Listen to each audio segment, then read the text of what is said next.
Suivez le FCBB avec Cosmédiète, distributeur exclusif en France de l'authentique baume du tigre.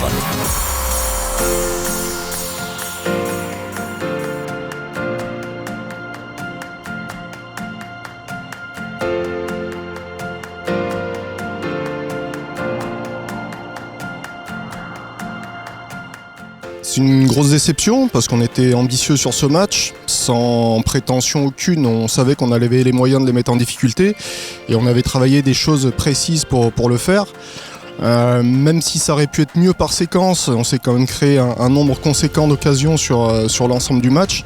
Mais on a fait preuve de trop de laxisme défensivement pour pouvoir ramener un résultat positif. Donc maintenant à nous de nous remobiliser, de prendre conscience de certaines choses et puis de gommer ces défaillances pour préparer le prochain match contre Martigues qui sera un match compliqué parce que c'est une équipe coriace avec de bonnes individualités offensives. Oui, après la difficulté du football c'est toujours ce qui se passe dans la zone de vérité.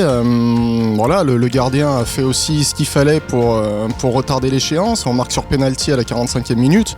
Donc oui, certes, le score aurait pu être plus lourd, mais il y a aussi un gardien qui a fait le boulot en face. Après, comme je venais de te le dire, à 1-0, on gagne le match. Donc même si on arrive à marquer qu'un but, on doit pas encaisser ces 2 buts et revenir avec un résultat positif de ce déplacement.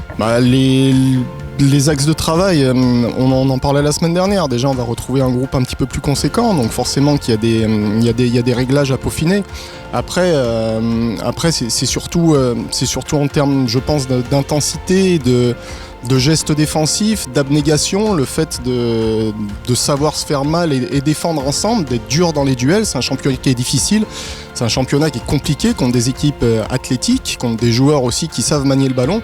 Donc à nous de nous faire violence pour bien défendre collectivement et bien défendre individuellement.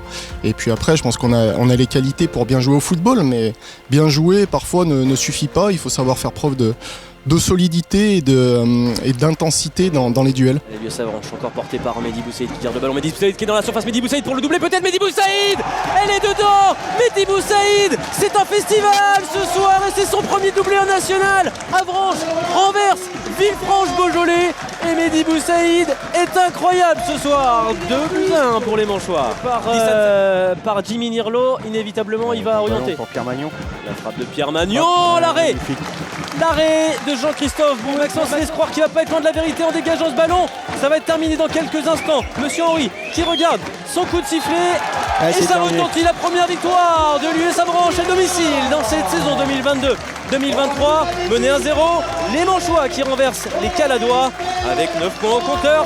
Voilà Avranches, co-leader du championnat national, je peux enfin le dire.